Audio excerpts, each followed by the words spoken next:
the market's going. You look at, Chat GDP's coming out or is out, and how that's going to change an agency, how, content writers are going to look at the information. So it's being adaptable and not looking at it as a threat, but looking at it as an opportunity. Next person would go through and go, okay, now that it does that, is it doing it in this intuitive way? Do I need to send them somewhere after this? Do I need to put like a question button here or send them to an FAQ? Those are the types of questions UX designers tend to grapple with. A product designer will be looking at the product itself. It could be an app, it could be a website, it could be a software, it could be anything technically. But now they're going a bit deeper. They're trying to understand the adaptation or the adoption of the product.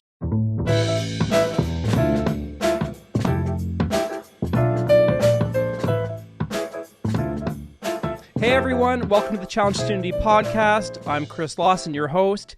As usual, I'm joined by Jordan Wolf, who is also a co-host, but more than anything, when he was young, he felt that growing baby teeth was a waste. Jordan, how are you doing today? I'm doing fine. I think if you were in the same room as me with these intros, I'd probably just lunge across the table and tackle you, but we'll give you this opportunity to do so.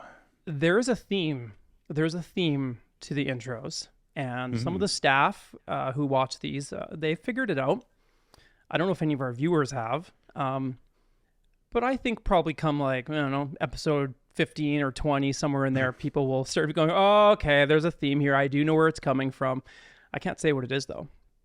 Have you figured it out? No, I haven't been paying attention to you. Surprise. Well, thanks. Well, just an update to anybody who's been watching the last few episodes. My back is feeling better after fracturing 3 lumbar, so that's good. Sean, my golden retriever, is giving me tons of love. So puppy love, that helps. And Jordan, you haven't broken any bones. No, actually never. So here's to tomorrow, my first broken bone, I guess. Bad luck. All right. Well, let's keep going here. Well, we have a pretty interesting episode today. We're going to be tackling some topics that kind of cross over digital marketing and just marketing in general. We're going to be talking a bit about product design. We'll be talking a bit about UX design as well and kind of how that all works. We're also going to be bringing in somebody that, Jordan, you and I know quite well, Mitch Compri, who's not only he's our business partner at ATRIUM, but also somebody who's got a ton of wisdom, given he's got 30 years worth of business experience, entrepreneurship, product development. He's kind of a bit of an inventor. Mm-hmm. Yeah, he's always got stories, so I'm sure we're in for a taste of a few. His stories are crazy, and they're never like, oh, I was in business with this individual and they came up with this idea. It was never anything like that, or none of the stories are like that. It's usually something like, I don't know, I was randomly on a bus that I don't normally go on, and this, person came up to me with a product invention idea, kind of thing. Like, his stories are just crazy. So I'm interested to see where those go today. But first, we're going to talk a bit about UI, UX, product design. For our audience, this might be kind of their intro to these topics, because not every digital marketer covers product design. Not every product design person looks at UI or UX design with the lens that a digital marketer does. So it'll be really interesting to kind of, go back and forth, Jordan, and kind of see how we view this topic, because I don't think you and I have really taken a deep dive into it before. No, I mean, even at our agency, of course, we have people that have the UX UI title, like they're a specialist in that area. But it has become something that having a general knowledge of that across a whole bunch of different parts of either entrepreneurship or business ownership or business modeling or marketing is definitely valuable these days. So why don't I throw it over to you, like I always do at the beginning of our podcast? Why is UI and UX so important? Well, UI and UX is two different terms. They're often combined, but they are separate concepts. The U is, of course, user in both of them. One is UI for user interface, and the other is UX for user experience, although that's not how you spell experience, but we'll ignore that. The UI UX field is sometimes something that a single person would wear knowledge of, both of those elements, but even at a larger business, typically those are even split out. So you might have different people doing UI and other people doing UX related activities. It's also a sub skill set. So if you're a web designer or if you're a product designer, you will often have UI and UX skills that are part of your work routine and delivering on your job as well. Yeah, like I know even separating the topic of UI and UX, first of all, let's do that, because I think that's an important thing for people to understand, is that they are different, but like you said, usually conjoined. When you're talking about user interface, you're usually somebody who's concerned about how things look or go together, with the brand that you're dealing with, typically looking at things like design elements, maybe fonts, layouts, colors, patterns, but other things like interactions, prototyping, design systems, animation, responsive, accessibility. Really, you're looking at it from the lens of how everything goes together from the perspective of a brand, and trying to really protect that and keep that objective at the center of everything you do. Yeah, and there's a utility to it as well. Brand can be something that gets very designy for the sake of designy. I think as a UI person, you're thinking about the brand, of course, in colors and making sure it's consistent. There is a difference. If you've been on an iPhone and an Android phone, the experience is different because the UI is different. It has shared elements between applications. It's got iconography that you can get used to. So the utility of it is quite high when you're thinking about those things. You want to make sure that when you go from place to place in an app, that things actually make sense, and that you're like, oh, I must be clicking this button because that's similar to the button I clicked before, so it must do this for me. So UI has all those considerations built into it, including the brand elements. I've always looked at the separation between the two as, what they're focused on. So UI is there to focus on the brand and the protecting of that brand, where UX is more about protecting the audience, the consumer, the user at the end of the day. So as a UX designer, you're trying to put yourself in the seat or view your job through the lens of your consumer, of your end user. So typically things like personas, Jordan, is kind of where you start, really understanding the psychology behind the individual, who they are, what they're trying to accomplish, which leads you down things like user journeys, user flows, information architectures in there. Often you hear words like A/B testing start getting into that realm as well. Mm-hmm. Yeah, user, again, the U is the thing that's not to be undersold here. It is the main focus, especially on the UX side. You're really trying to get into the mindset of who's going to be using this. Software is often the main place UX is used, but this can even be UX as part of like a car interface. Like UX is a pretty, where you can use UX is pretty diverse. The starting point, like Chris said, is starting off with the actual customer or person using it, and trying to then think of like, are there friction points in their experience? Are there things that could be more intuitive? Are there things that are counterintuitive? Are there things that get people frustrated or stuck? Also anticipating what they need to do next after they're doing a task. That's often a problem that, like, if you just leave a software development up to a programmer, they're often thinking about doing the task. They're not thinking about the next task or where this fits in context. They're just like, can I make this button do this thing that the widget needs to do? And they program that in and they go, yes, it can do that. Then a UX person would go through and go, okay, now that it does that, is it doing it in this intuitive way? Do I need to send them somewhere after this? Do I need to put like a question button here or send them to an FAQ? Those are the types of questions UX designers tend to grapple with. Well, I think that kind of answers on its own why, we call it UI, UX design, because it can flow quite seamlessly between both of those worlds. And typically a company, an agency, you're not going to hire individuals now, at least nowadays, that handle those things separately, because when you go to school, you typically learn those things, or when you are, going through any certifications or doing your own research, these things are just, they're puttied together. Like they just go hand in hand. But like Jordan was saying, asking questions like, does the product or the design itself, like, is it easy to use? How can I reduce friction? Like those are questions that those individuals being, UI, UX designers have to ask on the daily. And a lot of the time too, and I don't think we talk about this enough, it isn't a one and done process. A lot of the time what happens is, especially when you're dealing with app development or anything like that, there's iterations, right? So once you're starting to collect data, or you're starting to see, are people actually, utilizing the app, things like that, a UI or UX designer, we haven't got into product design yet, which has a place here, but the product itself, how can we apply those best practices into the product now that we have the data? Yeah, like if you're running a business, UX and UI are going to be important questions to continue to ask as you refine your product, especially if you have a software as a service business. But like I said, sometimes even products have some parallels here into using that. We'll talk about product design in a second here. But having an idea of where those questions might pop up, or understanding about the concepts of friction in a design or friction in a software, UX, UI are one of the methods in order to get through those. In our agency, for instance, we use UX and UI in a couple different places, like CRO for our clients that are doing, say, e-commerce, and they're trying to increase their sales over time through their website.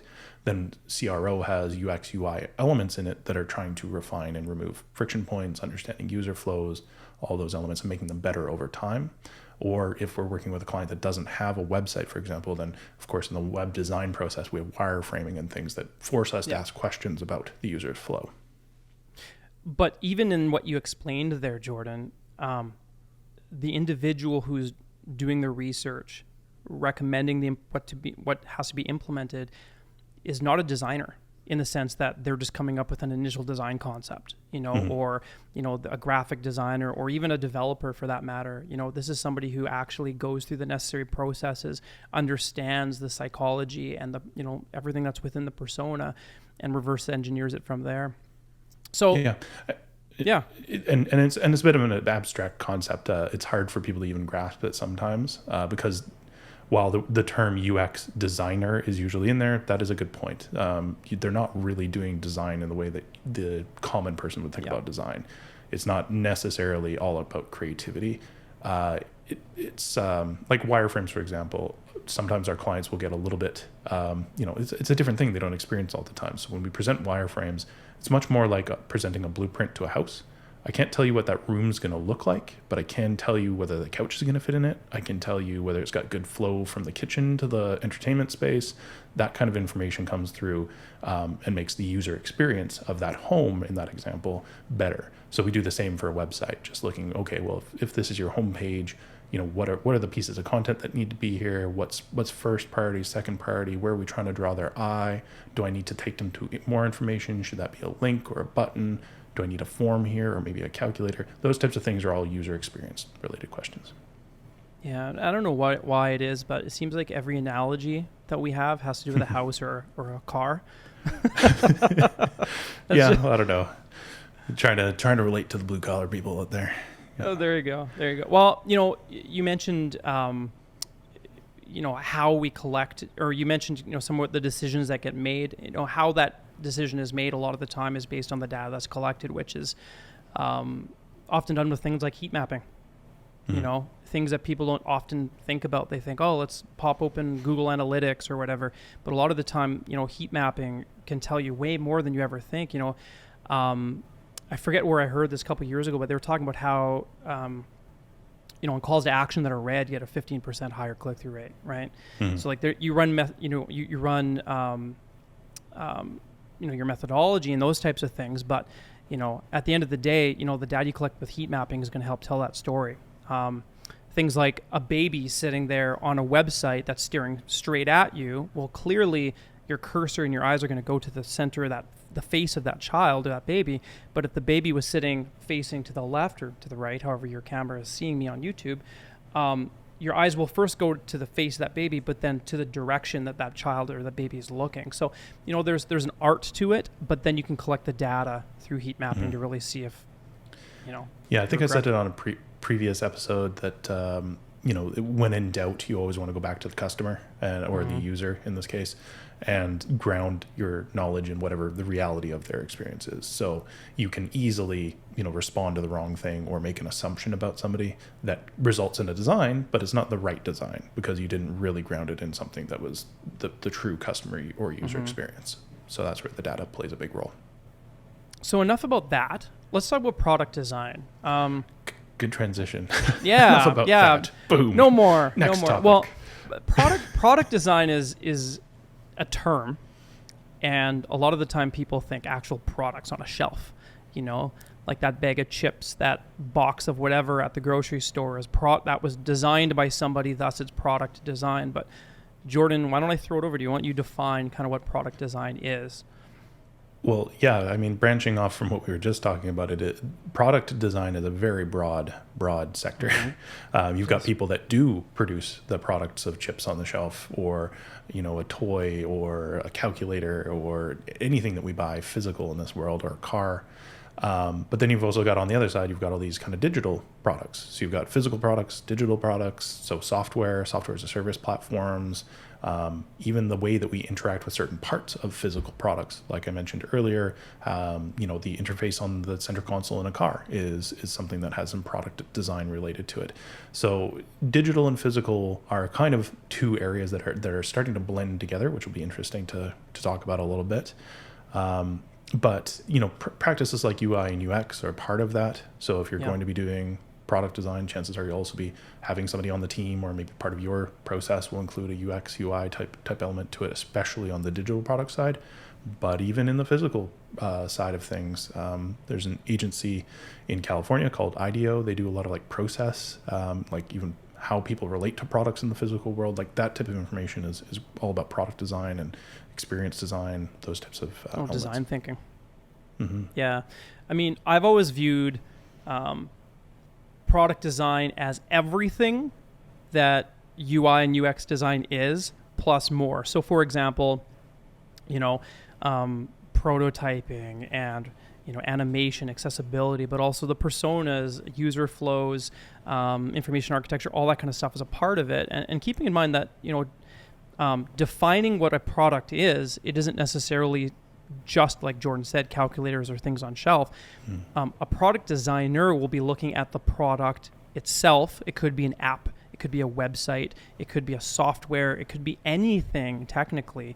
But now they're going a bit deeper. They're trying to understand the adaptation or the adoption of the product. Sorry, they're trying to think more about how it impacts the business, conversion focused. Processes. I think at the end of the day, it's everything that I think a UI and UX designer focuses on, but then it goes the next level deeper where it actually is talking about real life or business impact. Yeah, I think the business side of things is really interesting to think about there. You might be, especially when you're thinking about a physical product, you think like, oh, well, I designed this toy, kids will want to play with it, therefore my job is done. Not really. You need to make sure that you can produce it. It needs to be something that's, efficient and effective to ship. You've got product profitability. You've got all those types of business model elements that are important, and marketing related product questions. So that's where it kind of comes into our world is, product design is something that, as an agency, part of product design is designing the services that we offer. For our clients, it's doing the work to consider how their products or services are being presented to the outside world. Whether that's actually changing the product itself, sometimes it is, through some kind of guidance and consulting, or it might just be part of the messaging that changes the perspective of that product with different audiences. Yeah. I mean, like we talked about with UX design, product design individuals do have certain questions that they are going to ask, and it could be as simple as, does the product align with business goals? Does it fit within the economy? Is it the right timing for the product? When we produce this product, can it, be flexible enough or be consistent or scalable? Design cost, is it a something that our market can afford and, still be profitable, looking at the business. So, there's a lot of these questions that I think product designers look at that a UX designer probably would never even think about. Yeah. I think even just the flow of things and how you relate or interact with a product can be an interesting angle to think about. Kind of the process design or even workflow design, if you're more in a service-based business, those types of elements are part of the product that you're offering or the product that you're selling to an audience. So it is a pretty comprehensive topic when you start to kind of peel back that onion.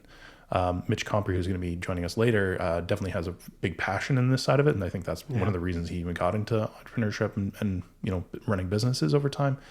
But I understand that. It's quite interesting when you start to think about what users want, think about markets, think about, changing all these variables to make something that new in the world that people desire, that people are willing to pay money for or spend time with. Those are pretty big changes in the world. And if you can do that in business, there's a lot of kind of reward, not only financial, but just kind of experientially for you to kind of solve that problem and get that out there in the world.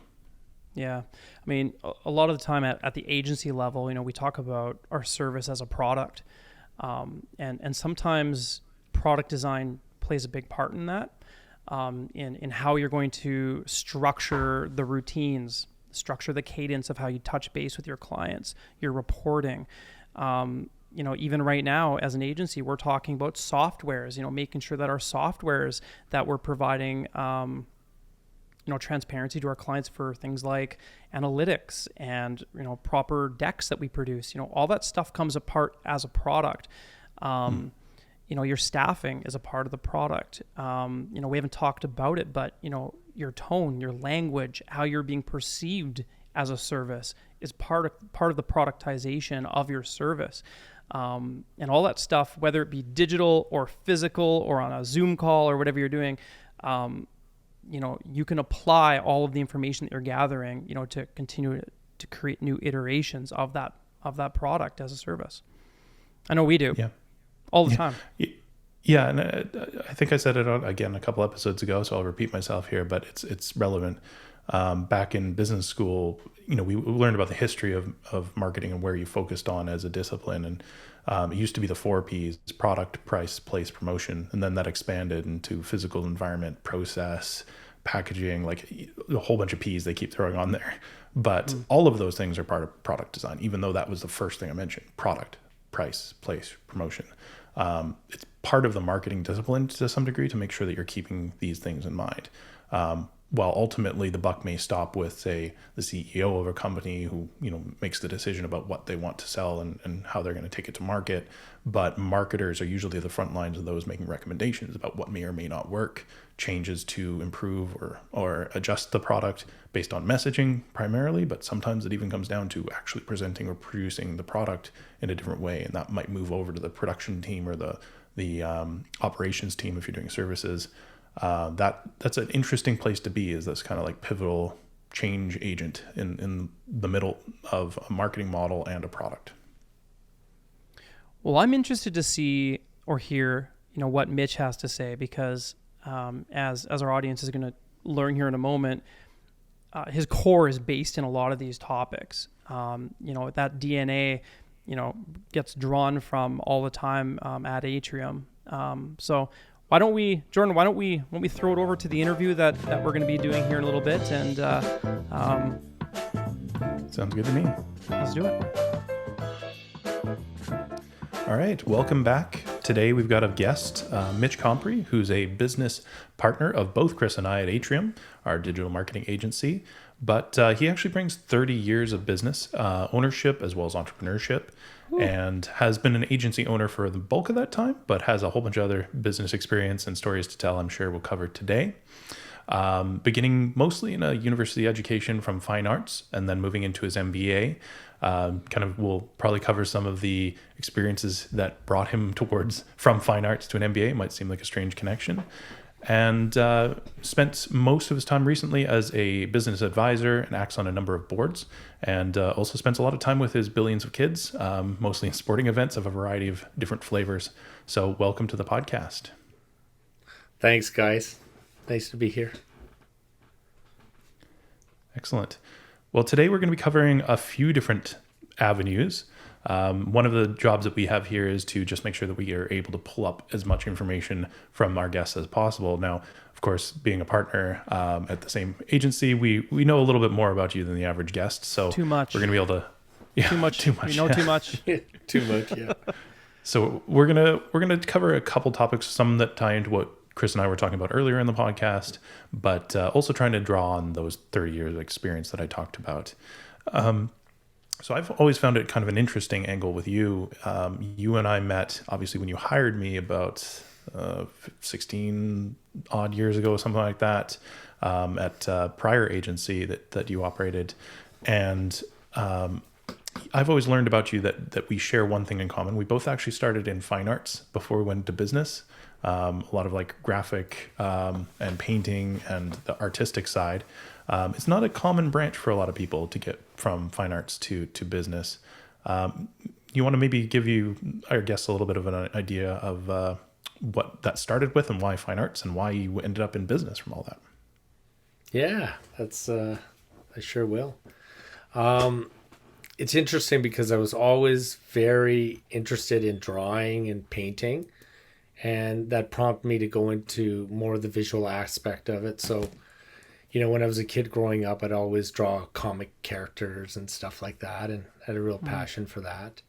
And then at the same time, I liked, my father's Italian, so, we'd always have paintings, Leonardo da Vinci, sketches and stuff like that. So I'd always try to mimic them and see what that was about. So when I went into fine arts, it was quite an interesting experience. And then I learned that, if you try to become an artist, there's no money, so you're pretty much starving. So from there, I wrote, I was talking to some people about doing, my business degree. And they mentioned to me, say, well, if you do that, why don't you just write your GMAT and get into the MBA program, which I did.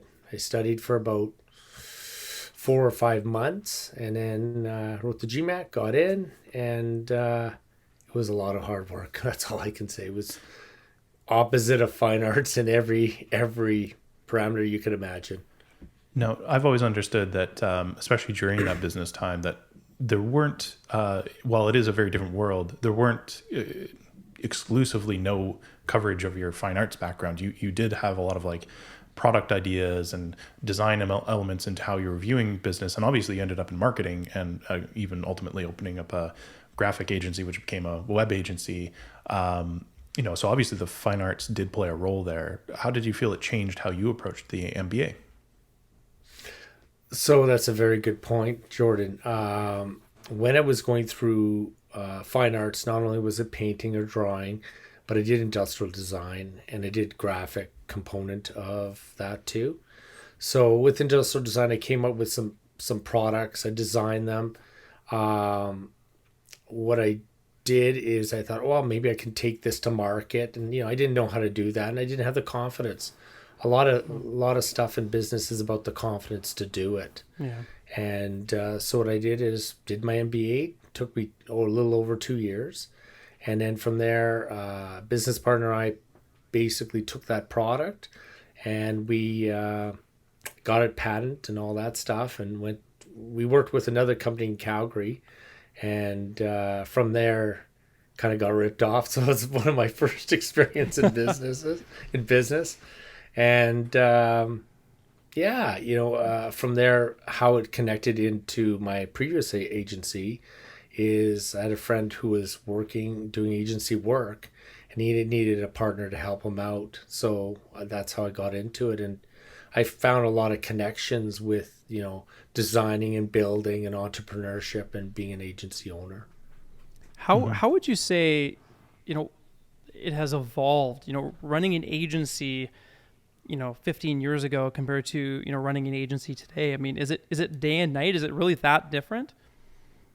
Oh, Chris, it's crazy different. Back in the early, we started in 1999, 2000.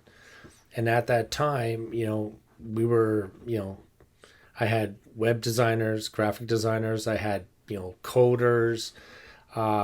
We were hosting websites too, So it was everything. You did everything to, for your agency to build it.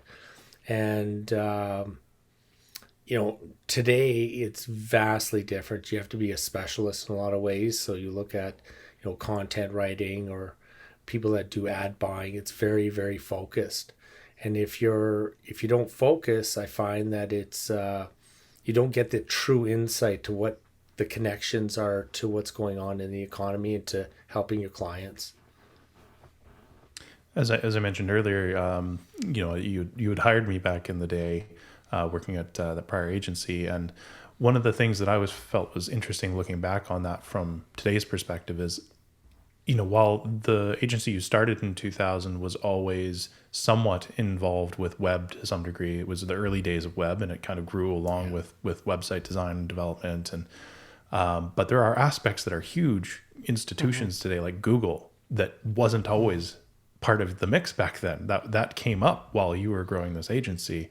We always think about those things like, Googling things as this permanent thing that's always been there since the dawn of time, but it wasn't. And even skills like SEO or things that are big parts of a marketing challenge today weren't part of the mix back then. Yeah, it's you think of meta tags. That was the when you design a website, you put a lot of meta tags on it, and there was people were talking about putting black text on black background, and just a lot of the very rudimentary SEO stuff. So it was quite interesting how it's changed. Google came on in 2005 was it, more or less. I remember Dogpile was before that, and just saw how it became more and more strategic and important to people doing searching. Like people were using Yellow Pages and stuff like that. And the bargain finder. And that bargain finder. The bargain finder. Okay, so here's a question for you then. I mean, we generally put our typical audience into one of two, if not both, buckets. Either you're a business leader or a marketing professional. But the topic of entrepreneurship can sometimes be right in the middle in between those two. I'm going to throw a question at you, and I'm going to get some heat for it. But what would you say is the difference between an entrepreneur and a business person? Is there a difference? That's a very good point. I think you and I have talked about this in the past about entrepreneurship. It takes a lot of energy to start something. It's that leap of faith, as I say it, and coming into it, eyes wide open. Like when we talk to a lot of people that are starting up businesses, or, there's three fundamentals to look at. Is there a market? Is it technically feasible? Can you make money? Just because there's a market, how big is that market? Yeah. The second one is, do you have the technology? Do you have the ability to develop that service or that product? And just because you got a yes and a yes doesn't mean the third one you can make money. So with business, entrepreneurship and business tackle in that area. They have to understand it. But an entrepreneur is a big jump, a leap of faith with, things that they have a passion for, and they connect different dots. Business, I have friends, and them, that are business guys. To them, they look at opportunities that are not, like they'll look for a company that's not performing, and they'll step into it. They'll buy those assets or that company, and then they'll do, they'll focus on the accounting side, and they'll turn that business around. Or maybe it fails and they just write it off and move on. That's business guys. So it's very, very different. And I find entrepreneurs will keep bleeding out more than they should. So. Yeah, it sounds like there's a little bit of, like you mentioned when you were in university, having that confidence that you got through that education kind of helps to bridge that gap a little bit, so you're not going naively from project to project. Entrepreneurs do start businesses, though. They're critical for the growth of economies, and like we end up working with some entrepreneurs, although they're not our main focus as an agency. Now, you've had the opportunity to be an entrepreneur as well as work in more mature businesses as well. Are there some like key lessons or like consistent things that you've seen over time for maybe even advising our audience on how they might view running a business Well, there's highs and lows for sure. Yeah. Oh yeah, yes, of course. Some of the advice I'd give to, or not advice, some of my lessons learned is culture. If you hire individuals, if you have business partners, make sure they have the same belief system in the culture, in the direction of the organization. Because if they don't, or they're tired, they don't want to do it anymore, that's not healthy. It's you're eventually going to come to conflict, and it will be a failure. So part of it is really making sure the culture is correctly, both from employees and your partnership. And then if you do that properly, you'll make money. You always will. That's the real key. Would you say that those are lessons you've learned through the highs and lows, or, the accidents or the poor decisions? Like, I always say the most expensive school is the school of hard knocks, but it's also the one that gives you the best education at the end of the day. So, do you reflect back at a lot of those experiences that you and learn from them, or were a lot of these principles installed into you, at a young age, maybe from mentors or parents or school? That's a good point, Chris. My dad is a very hard worker. So growing up, I learned how to work hard, but I didn't really have a mentor in business. So there was always a confidence issue with me, with business, especially when I was younger. And that's the reason why I went and did an MBA. When I finished my MBA, I thought it was the most exhausting thing I've ever done in my life, because I was used to, the creative side and fine arts and that side, which I was more gifted at. And it was pretty stressful. But then I found running your own business was always cash. Cash flow was always a big issue. And what you learn is if you don't manage your cash flow, if you don't look after your employees, your clients, then you can really suffer.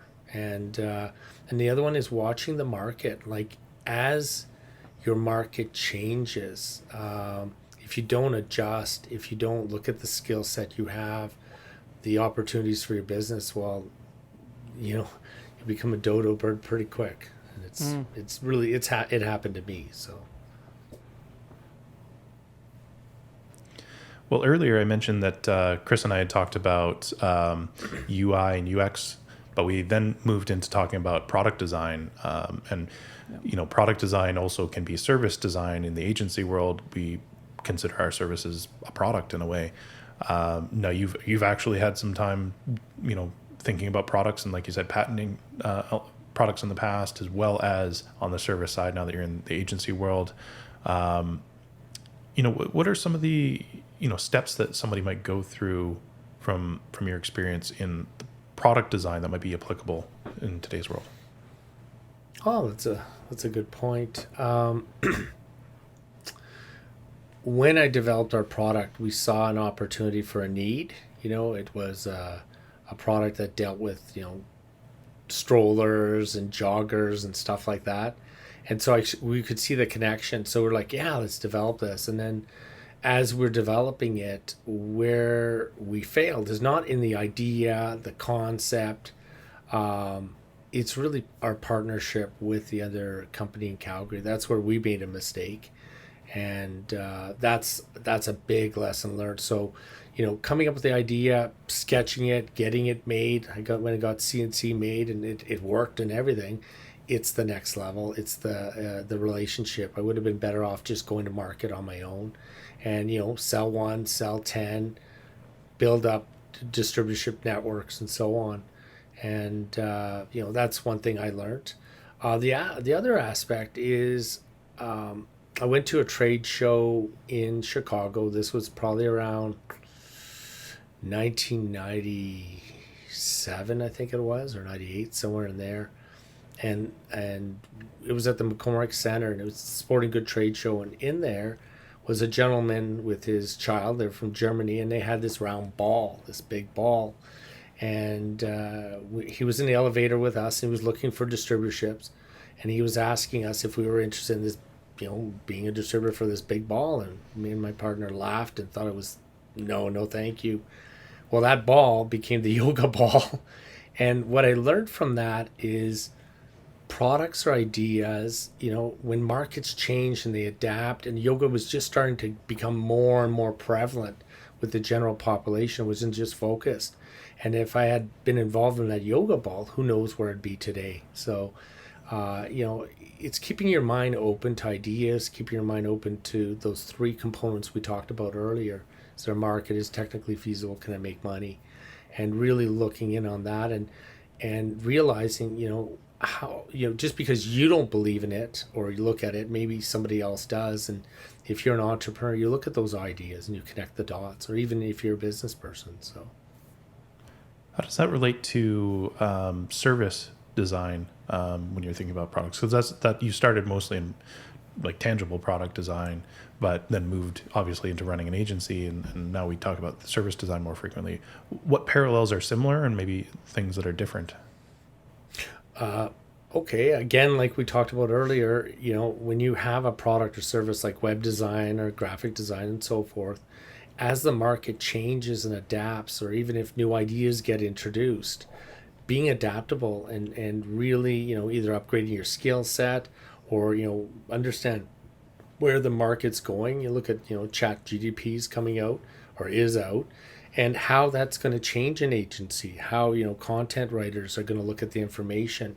So it's being adaptable and not looking at it as a threat, but looking at it as an opportunity.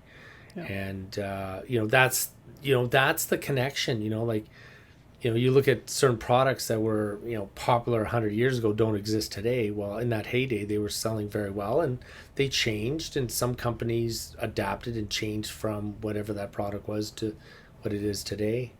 And, my question back to you, Jordan, is, you're aware of the threats that are occurring or the opportunities that are occurring. How would you connect the dots with our agency and stuff like that? Well, obviously, we've had the time to communicate on all sorts of subjects in just the few episodes that we've had of this podcast, and we've covered some of this, but definitely the agency world is something I'm passionate about. And, having worked with you over this period of time, something that I'm curious all the time as to why we do the things that we do in this industry.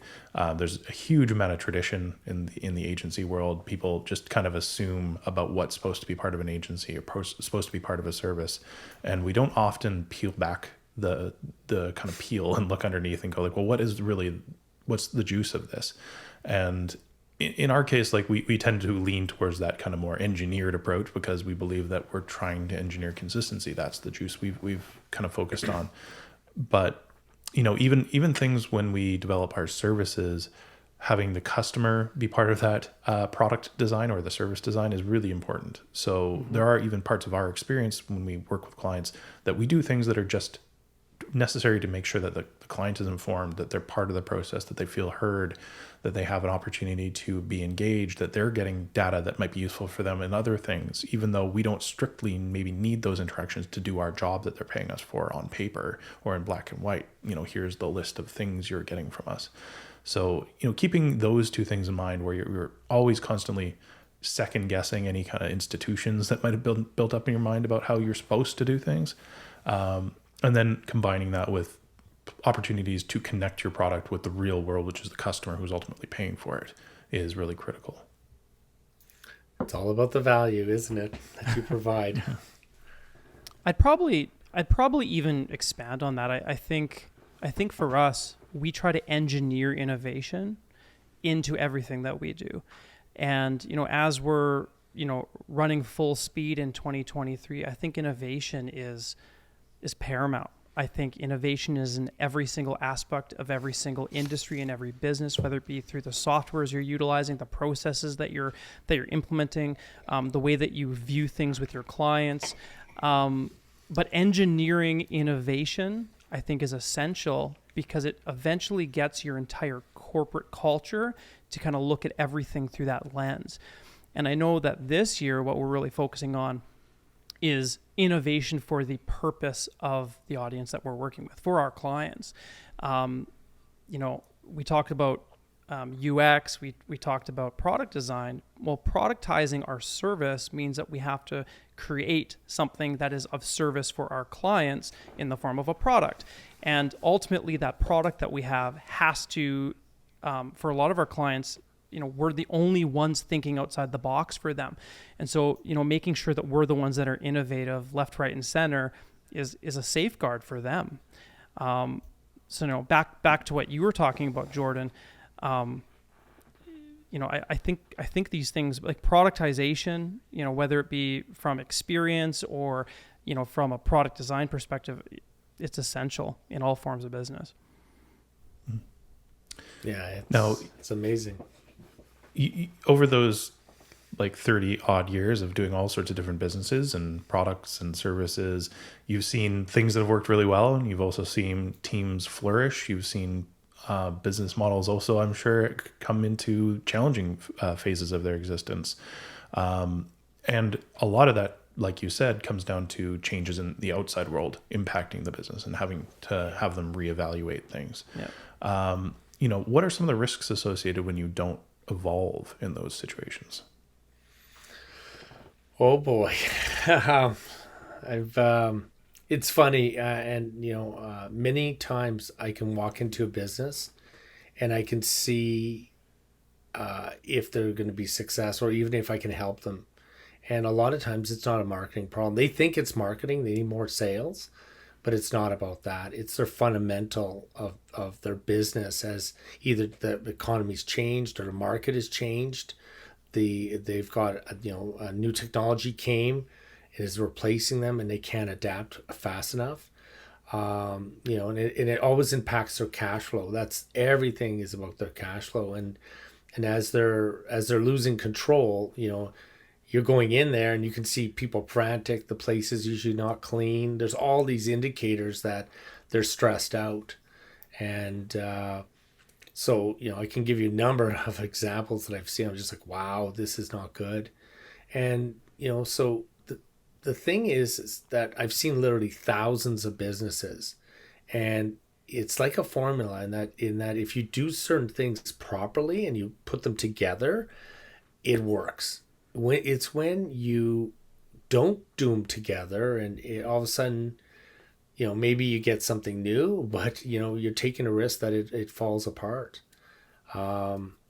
Example is, our business is working in the office. It's being physically here. That's our model, our model. And our model depends on people buying into that and believing it and working together and communicating and the culture tied to that versus working at home.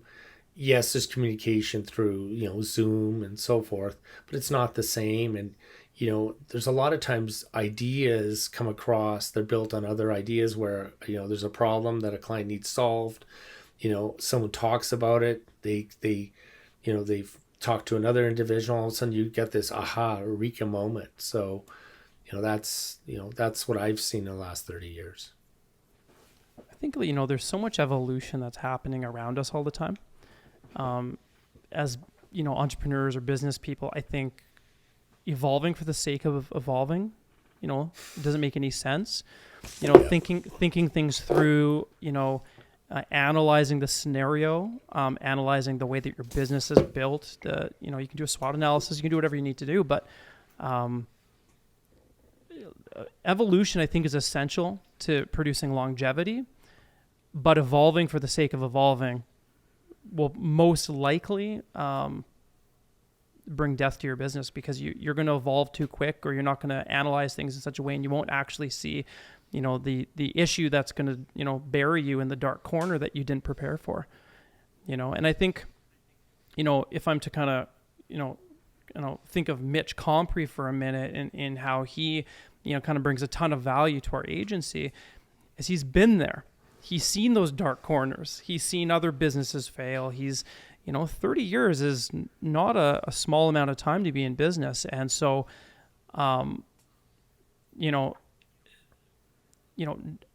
evolution is tied, well, for us, it's tied to how we look at everything. And product design has a form of evolution and analysis in there. And Mitch, I think you bring that element into ATRIUM, and we flourish because of it. So, thank you for that. Oh, you're welcome. Thanks for being older. Yeah, exactly. Well, I know, with Jordan, sometimes you guys bring up an idea and I'm like, no, can't do that. And, what I'm trying to tell you guys is really, really be careful. When you give something out, you can't take it back. And so you really have to think about how it all comes together. Like you just said, like, don't just throw it out there and go, oh, we're going to change. And then there's an outcome that you did not want. It's an outcome that occurs. And all of a sudden you're either taking that thing away or, if you hired the wrong people, you're now laying people off or firing them.